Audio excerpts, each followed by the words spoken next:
Добрый день, уважаемые наши поступающие магистранты. Сегодня я хочу провести с вами а, консультацию по поводу того, что вы будете поступать в наш вуз. И мы ждем тебя, магистрант, чтобы ты поступил в наш вуз. Естественно, уверенно прошел и начал обучение. Давайте начнем с вами с презентации. БКБУ имени Акулы называется у нас Институт физической культуры и здоровья человека. Программа магистратуры следующая. Это дневное обучение, педагогическое образование, профиль. Инновационные технологии называется физической культуре и спорте. Это очная форма обучения. Заочная же форма обучения у нас носит двоякий характер. Это педагогическое образование, профиль физической культуры и здоровье человека. Здесь мы по двум направлениям будем вести: и физической культуры, и безопасность жизнедеятельности. Далее, значит, какие виды профессиональной деятельности захватываются при вашем обучении в магистратуре? Это прежде всего педагогическое, виды научно-исследовательское и методическое. То есть вы должны по окончанию уже бакалавриата, магистратуру быть хорошо востребованы и знать научно-исследовательскую деятельность в области физической культуры и спорта, педагогическую деятельность и, естественно, методическую деятельность. Далее, сферы деятельности. Какие же мы предлагаем сферы деятельности? После того, как вы закончите магистратуру, вы можете работать в фитнес-клубах, тренерами, инструкторами, в туристических организациях, в силовых структурах, охранное агентство, различные ведомства, министерства, МВД, МЧС. У нас достаточно много наших выпускников, ими работают в этой области. Отделы Министерства образования, Министерства молодежной политики и спорта, то есть вы можете уже быть руководителями. После бакалавриата сложно работать на руководящих должности, практически никто не работает, обязательно нужно заканчивать магистратуру. Органы управления физической культуры и спорта, это, допустим, спортивные комитеты, или, допустим, спортивные управления всевозможные и так далее. Ну и детско-юношеские спортивные школы. Это вы можете работать в школах, директорами школ, заучами школ, в вузах, преподавателями в СУЗах. Далее наши контакты вот следующим образом такие: 8 347 216 55 19. Находимся мы в городе Уфе, на улице Октябрьской революции 3А, второй корпус. Смело можно будет подходить, звонить, и, естественно, на все вопросы мы ответим, потому что мы ждем нашего магистранта в наших стенах, и хотелось бы, чтобы именно вы пришли к нам и занимались вместе с нами дальше обучением. Но теперь давайте перейдем к необходимой литературе по программе. Давайте поговорим с вами. Я бы хотел, чтобы вы увидели и посмотрели, что вас ждет. Значит, первое, что мы хотели с вами проговорить, это проведение вступительных испытаний с использованием дистанционных технологий. Что это значит? Вступительные испытания проводятся в виде комплексного экзамена, включающего в себя устный экзамен и реферат. Максимальный балл установлен за каждое из испытаний, устный экзамен и реферат 50 баллов. Максимальное количество баллов в сумме составляет 100 баллов. То есть у вас будет два испытания. Вначале вы заходите на нашу платформу, не берете билет, а показываете, будет видеоконференция, вы показываете билет, мы этот билет открываем, вы готовитесь, примерно по 10 человек заходит, где-то будет ориентировочно длиться 1,5 часа, 20 минут готовитесь и начинаете отвечать. Мы выслушаем вас ответ, оцениваем вас, не сразу, естественно, потом ставим какие-то замечания, как вы правильно отвечали, и отпускаем. И так, пока все не пройдут. Для прохождения вступительных испытаний поступающий должен иметь персональный адрес электронной почты, на который ему будет направлена информация для доступа к заданиям.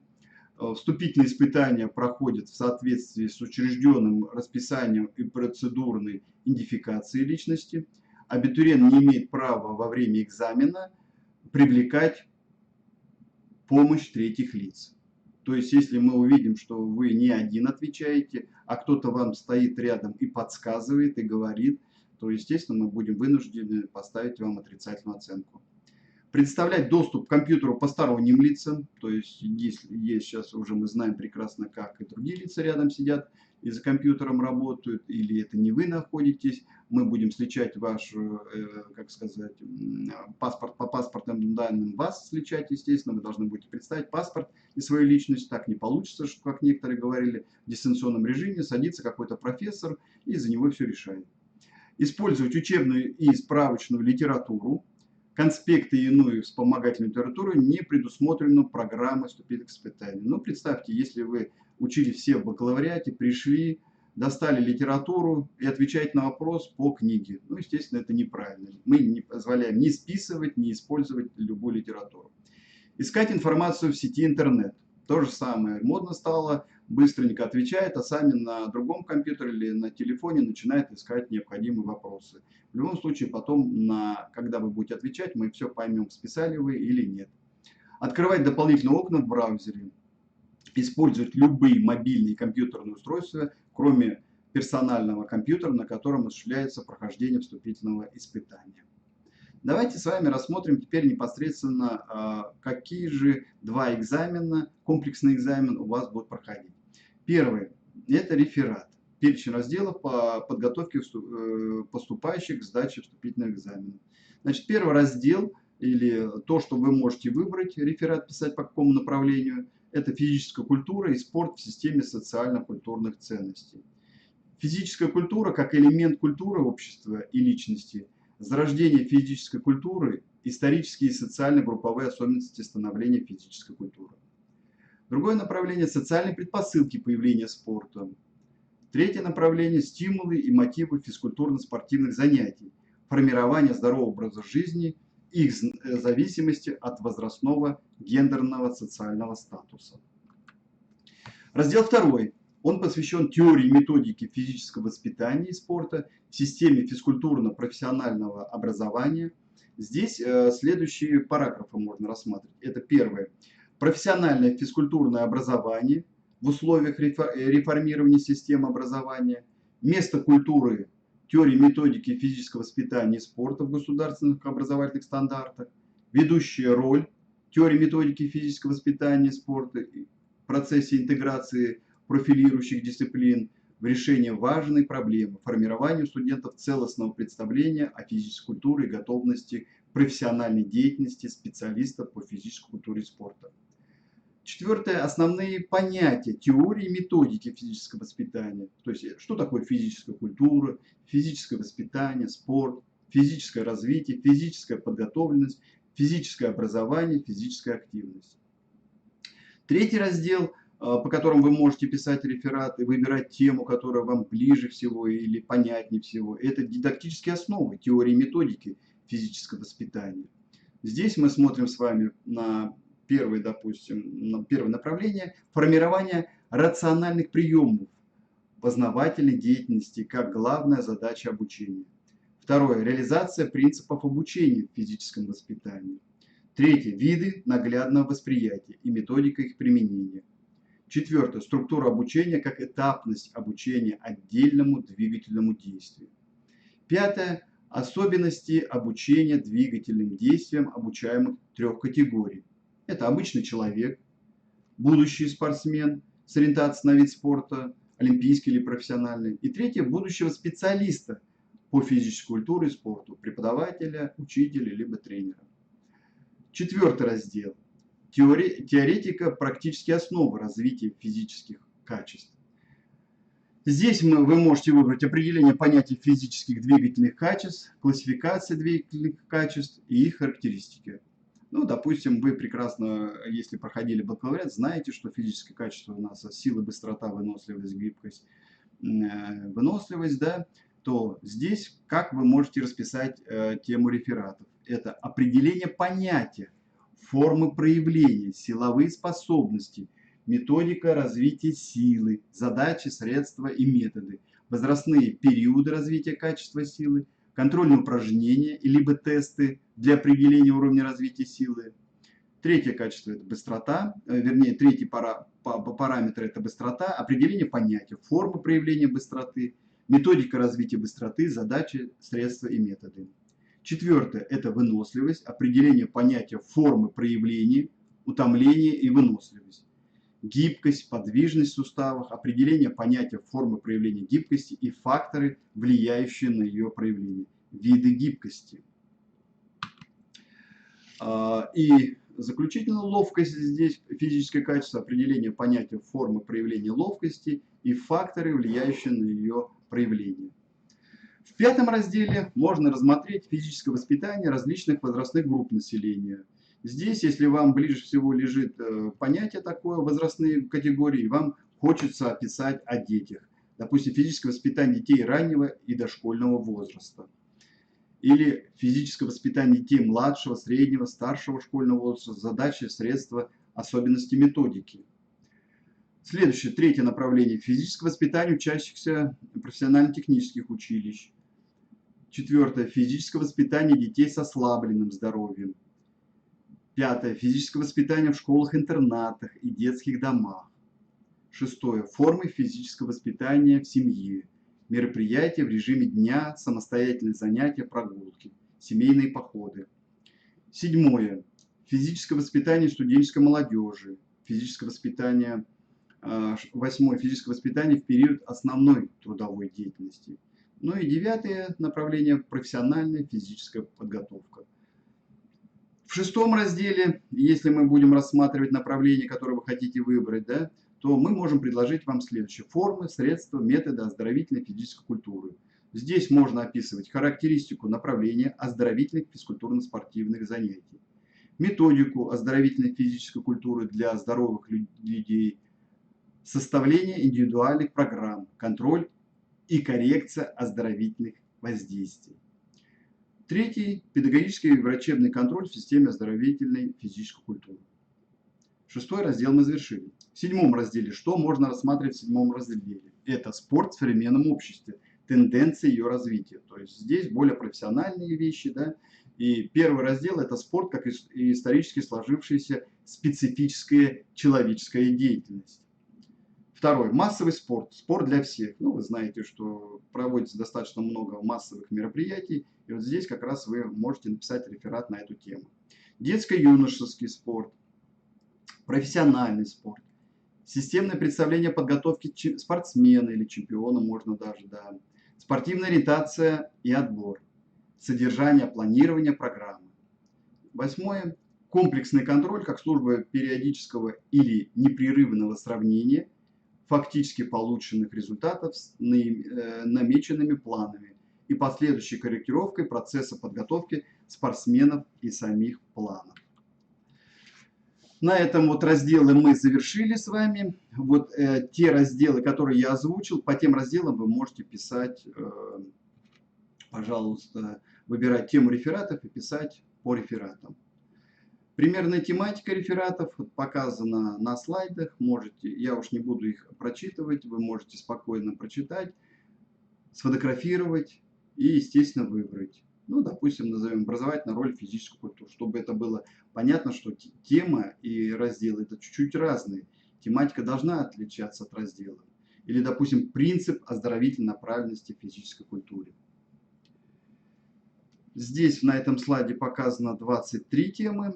Давайте переходим с вами к следующему параметру. Здесь вот всего мы предоставляем вам 32 темы. Ну, самые интересные, на мой взгляд, я, допустим, люблю, когда студенты рассматривают макроциклы, полугодичные, годичные, мезоциклы, микроциклы. Спортивная тренировка как важнейший компонент. И очень важно, что когда вы будете резюме заполнять, то вы пишете свое фамилию, имя, отчество и вид спорта, а вот тему выбираете совсем другую. Поэтому желательно, чтобы вы какую тему выбрали и каким видом спорта вы занимались, вот такой тематика, чтобы у вас была. Давайте перейдем теперь к требованию к реферату. То есть вы выбрали тему, раздел выбрали в начале, да, какой вы считаете, где вам ближе, какой удобно. Выбрали тему рефератов. Не обязательно эти 32, можете сами свою тематику выбрать. Это по вашему усмотрению, как вы сами считаете нужным. И здесь вы выбираете, после того, как выберете, вы начинаете писать реферат. Что хочу сказать по реферату. По реферату нужно знать следующее, что объем реферата должен составлять от 20 до 30 страниц, не меньше, ну и желательно не больше. Но если вы уж совсем не вложились, то тогда можете написать. Но не надо 60-70 страниц прикреплять свои выпускные квалификационные работы. Это неправильно, поэтому мы будем проверять на антиплагиат, и не хотелось бы, чтобы вы попались на антиплагиате. Напечатано в соответствии с требованиями к печатным работам. Реферат имеет статус юридического документа, на основе которого абитуриенту зачисляется в магистратуру. Основное назначение реферата – это дать информацию членам приемной комиссии о способности и расположенности абитуриента к научной и педагогической деятельности. Желательно, чтобы вы провели критический анализ и сами рассказали то, что вы хотите, а не то, что вы нашли в интернете, и нам теперь пробуете этот интернетный вариант засунуть. Вот это мне не хотелось бы, честно говоря. Основное назначение реферата – дать информацию, как я уже сказал, членам комиссии, чтобы мы видели, что вы владеете и прекрасно знаете язык теории, методики физического воспитания и спорта. Реферат по структуре должен быть выстроен по следующей логике. Это введение, первая глава, анализ научной литературы, раскрывает современное состояние заявленной проблемы. То есть именно литературный обзор. Дальше вы рассказываете основное содержание, потом выводы, обязательно, да, в выводах вы рассказываете, что вы работали, как научный деятель и что вы вышли. Ну, естественно, заканчивается библиографией. То есть вы представляете литературу необходимую, которую вы работали при написании своего реферата. В введении раскрывается актуальность, формируются проблемы исследования, ее значимость для науки и практики. Вот структура введения следующая. То есть введение вы начали писать, должна быть актуальность вначале. Для чего вы выбрали этот раздел? Что дает вам это направление? Какова эта тема? И дальше вы ставите цель своей работы. Ну и после цели несколько задач. Определяете задачи, которые вы должны решить в процессе написания реферата. Далее, реферат должен представлять в текстовом формате в Word с иллюстрациями, вставленными по тексту, и иметь следующие параметры. Как я уже сказал, объем не более 30 страниц. Параметры страниц на формате А4, поля 2, 2, 2, 1, шрифт Роман, как вы знаете, да, размер шрифта 14, таблица 12, межстрочный интервал 1,15 и в таблицах единичка. Отступ первой строки, то есть абзац, да, 1,25. Я не зря вам говорю, мы будем проверять на наличие, правильно вы подошли, правильно вы сформулировали, правильно ли вы отредактировали свой реферат. Сразу будет видно ваше лицо, как вы подходите к своему написанию реферата. Очень часто бывает, что абитуриенты просто берут где-то в интернете, достали и выложили, и все, спокойно ждут. Вот хороший реферат пошел, вроде бы он подходит, пожалуйста, проверяйте. Ну, сразу будет видно, сами вы писали, из интернета вы вытащили и так далее и тому подобное. Сокращение слов не допускается, кроме общепринятых. Аббревиатура включается в текст после их первого упоминания с полной расшифровкой. Рисунки должны быть четкими. Бывает так, что рисунки засунут, кое-как их видно, не понять, что на этом рисунке. Рисунки таблицы должны быть пронумерованы, подписаны и включены в текст. Ссылки на них в тексте обязательны. Формулы выполняются в математическом редакторе и также имеют сквозную нумерацию. Таблицы, схемы и рисунки должны быть размещены на вертикальном листе, как и весь текст. Ссылки в тексте даются в квадратных скобках в соответствии с номерами списка литературы. То есть вы уже, наверное, все, кто поступает в магистратуру, бакалавриат прошли, все писали выпускные квалификационные работы, поэтому пользуетесь и знаете, как это сложно и как это трудно. Но тем не менее мы именно такие требования предъявляем к написанию рефератов для поступления в магистратуру, потому что это все-таки научная деятельность, и мы будем у вас учить научной деятельности. Критерии оценивания реферата. Здесь при оценивании учитывается, что в случае, если процент оригинальности текста менее 50%, оценка снижается на 20 баллов. Вот здесь, конечно, я не рекомендую вас искать необходимые редакторы, которые оригинальность меняют, и видно, что человек не сам писал, а из интернета, и потом пробовал убрать оригинальность. Это мы все прекрасно знаем, поэтому не хотели, чтобы вы нас обманывали. Дальше, какие критерии оценивания реферата будут? Мы их расположили по 4 столбикам и назвали 50-40 баллов, это практически как в школе, это пятерка, 39-30 баллов это четверка, 29-20 баллов это тройка, и двойка это 19 и ниже 1 балла. Первое, на что мы будем смотреть, это будем смотреть на оценку структуры работы. И оцениваем, допустим, если это будет отличная работа, да, написано 50 баллов, то она должна быть хорошо структурирована, нет замечаний к логике изложений. Если у вас какие-то идут поползновения, то материал работы структурирован, имеются замечания к логике изложения, мы сразу снижаем баллы. Материал работы слабо структурирован, логика изложения материала не нарушена, уже 20-29 баллов. И материал работы слабо структурирован, логика изложения материала нарушена. То есть мы смотрим логическое сопровождение от начала работы, введения, цель, задачи, до его завершения, до выводов. Ну, естественно, основное содержание. Дальше оценка информационно-методологической базы. Что здесь мы будем смотреть? Отбор источников проведен корректно, проведен глубокий теоретический анализ и сформулированы исследовательские проблемы. Источники удовлетворяют требованиям по количеству. Сразу большой балл, 50 баллов. Отбор источников проведен корректно, источники являются актуальными, соответствуют теме исследования, удовлетворяет требованиям по количеству. Теоретический анализ проведен недостаточно глубоко. Оценка сразу снижается, 39-30 баллов. Проведено реферирование источников без глубокого критического анализа. Количество источников ограничено. Сразу 29-20 баллов. Но если используемые источники не являются актуальными, не в полной мере соответствуют теме, не удовлетворяют требованиям по количеству, то баллы снижаются до 19,1 балла.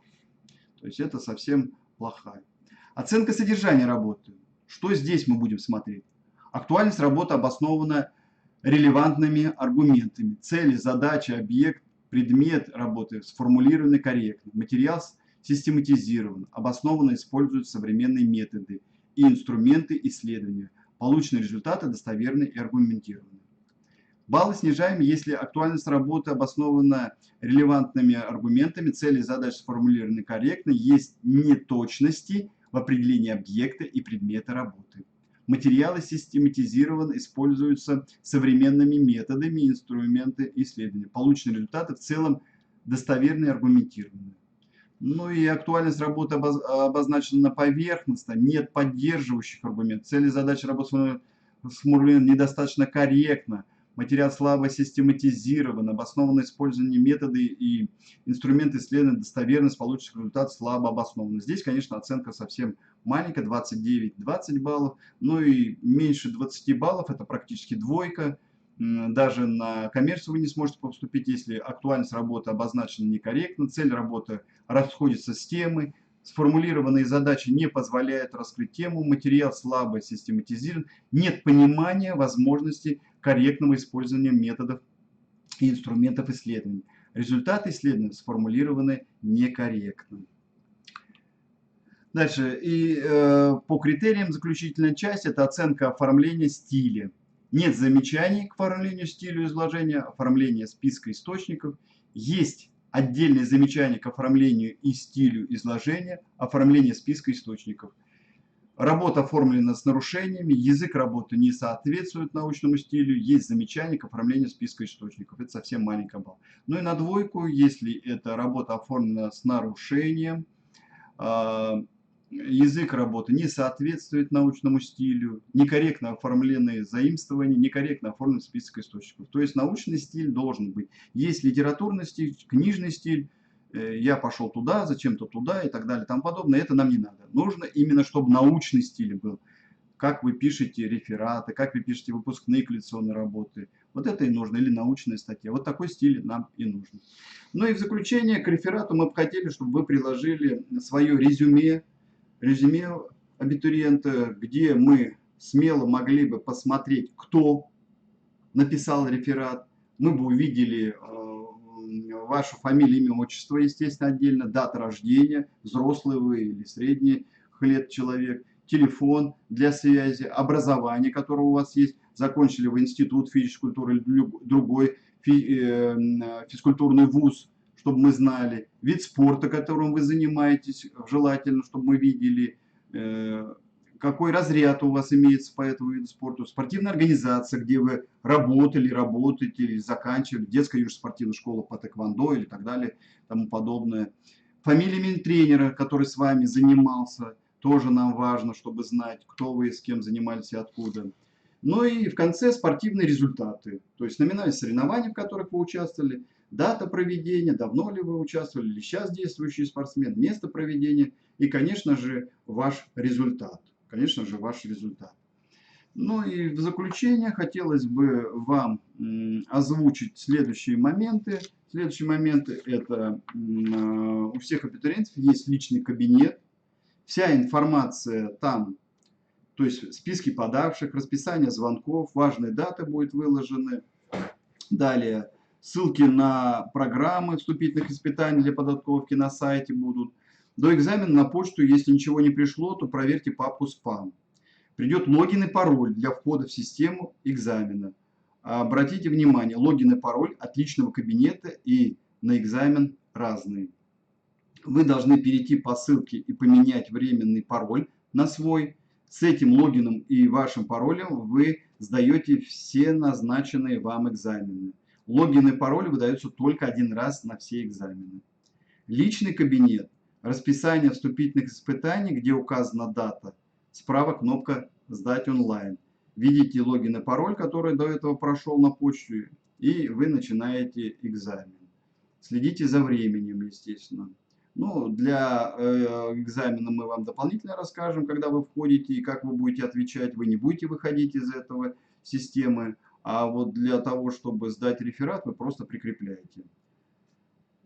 Ну и, пожалуй, все на этом. Наша консультация завершена. Спасибо за внимание. Мы ждем вас в стенах нашего доблестного университета и института физкультуры. Мы гордимся нашими выпускниками, хотим, чтобы ты, будущий наш студент, поступил, получил глубокие знания и вышел из стен нашего университета с хорошими знаниями.